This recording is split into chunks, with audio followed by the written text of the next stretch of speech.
Naik news 9 కి స్వాగతం. వచ్చే నెల 1వ తేదీన చలో హైదరాబాద్ కార్యక్రమాన్ని విజయవంతం చేయండి. లంబాడి హక్కుల పోరాట సమితి రాష్ట్ర అధ్యక్షుడు కైలాస్ నాయక్ మీడియాతో మాట్లాడుతూ 2 దశాబ్దాల పోరాటాన్ని మా తాండాలో మా రాజ్యం కావాలని పోరాడుతున్నాం. 500 జనాభా గల మా తాండాలను ప్రత్యేక పంచాయతీని చేయాలని పోరాడడం జరిగిందని, వాటికి ఫలితంగా 2 రాష్ట్రాలలో దాదాపు 3700 గ్రామ పంచాయతీలుగా చేశారని, నేటికి ఆఫీసుల్లో కూర్చోవాలన్నా సరైన కుర్చీలు సరైన సౌకర్యాలు లేక అనేక ఇబ్బందులకు గురవుతున్నామని, 1వ తేదీ హైదరాబాద్లోని రవీంద్ర భారతి స్టేడియంలో జాతీయ గోర్ బంజారా సమ్మేళన ఏర్పాటు చేస్తామని, వీటిని విజయవంతం చేయవలసిన బాధ్యత ప్రతి ఒక్క బంజారాల పైన ఉందని ఆయన అన్నారు. దేశవ్యాప్తంగా 18 కోట్ల జనాభా ఉన్న ఏకైక కులం ఏదంటే బంజారా కులమని, అనేక రాష్ట్రాలలో అనేక విధాలుగా పిలువబడుతున్నారని, ఎక్కడ పిలిచినా మా బంజారాల భాష వేషధారణ ఒకటేనని, దేశవ్యాప్తంగా 18 కోట్ల జనాభా గల బంజారాలను భాషను 8వ షెడ్యూల్లో చేర్చాలి. వివిధ రాష్ట్రాలలో ఉన్న బంజారాలకు అనేక ప్రభుత్వ ఉద్యోగాలు కల్పించిన వారు అవుతారని, వారి జీవనాభివృద్ధికి సహకరించిన వారు అవుతారని కైలాస్ నాయక్ ఆయన అన్నారు. గత ఎన్నికల్లో తెలంగాణ ప్రభుత్వం కూడా వారి పార్టీ మేనిఫెస్టో కూడా ఉందని, ఆంధ్రప్రదేశ్లో ఉన్న ఉమ్మడి ప్రభుత్వం కూడా ఖచ్చితంగా మా భాషను రాజ్యాంగంలోని 8వ షెడ్యూల్లో చేర్చాలని, అది కేంద్ర ప్రభుత్వానికి పంపిస్తే మా బంజారాల్లో కూడా మేలు జరుగుతుందని ఆయన అన్నారు. 1వ తేదీ జరిగే సభను ప్రతి ఒక్క బంజారాలు పార్టీలకు అతీతంగా వచ్చి సమావేశాన్ని విజయవంతం చేయాలని కైలాస్ నాయక్ కోరారు. ఏకైక కులం ఏదన్నా ఉందంటే అది బంజారా కులం. ఈ కులం తెగ వాళ్ళంతా మాట్లాడేది గోర్ బోలి అంటారు. మేము ఏదైతే మాట్లాడతామో మేము మాట్లాడే భాషను గోర్ బోలి అంటారు.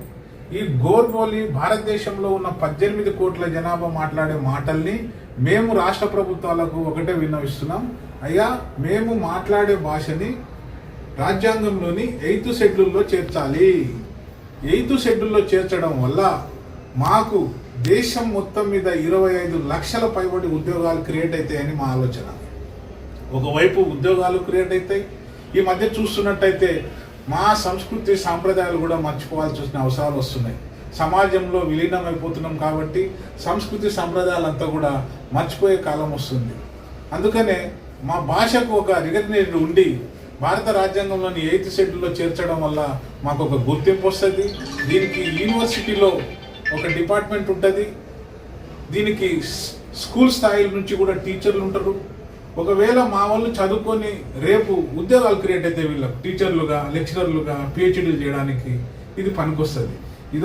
అందుకే మేము అంటున్నామంటే, తెలంగాణలో అప్పటికే కాంగ్రెస్ ప్రభుత్వం వాళ్ళ మేనిఫెస్టోలో పెట్టుకుంది. మేము ఆంధ్రప్రదేశ్ వాళ్ళ గవర్నమెంట్ కూడా అనుకుంటున్నాం. ఇప్పుడు కొత్తగా ఏర్పడినటువంటి తెలుగుదేశం ప్రభుత్వం, జనసేన, బీజేపీ కూటమి ప్రభుత్వానికి కూడా మేము చెప్తున్నాం, లంబాడీలు మాట్లాడే గోర్ బోలిని రాజ్యాంగంలోని 8th షెడ్యూల్ చేర్చాలంటే మీరేం మాకు డబ్బులు ఇవ్వాల్సిన పని లేదు. కేవలం అసెంబ్లీలో తీర్మానం చేసి కేంద్రానికి పంపాలని ఒక డిమాండ్ చేస్తున్నాం.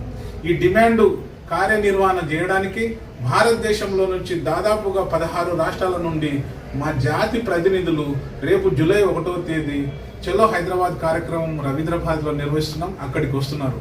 అక్కడ మేము ఈ గోర్బోలిని 8th షెడ్యూల్లో చేర్చే కార్యక్రమాన్ని దేశవ్యాప్తంగా ఒక ఉద్యమాన్ని తీసుకొని ముందుకు పోవాలని చూస్తున్నాం. అందుకే ఇక్కడ ఉన్నటువంటి ఆంధ్రప్రదేశ్లో ఉన్నటువంటి గోర్ బంజారాలు, లంబాడీలుగా, సుగాలీలుగా అనబడే మేధావులు, విద్యార్థులు, మహిళలు, కుటుంబాలన్నీ కూడా రేపు జూలై 1వ తేదీ హైదరాబాద్ తరలి రావాలని ఈరోజు ఇక్కడ సమావేశం ఏర్పాటు చేయడం జరిగింది.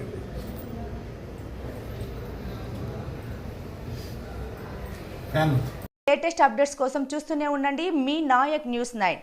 Please share and subscribe.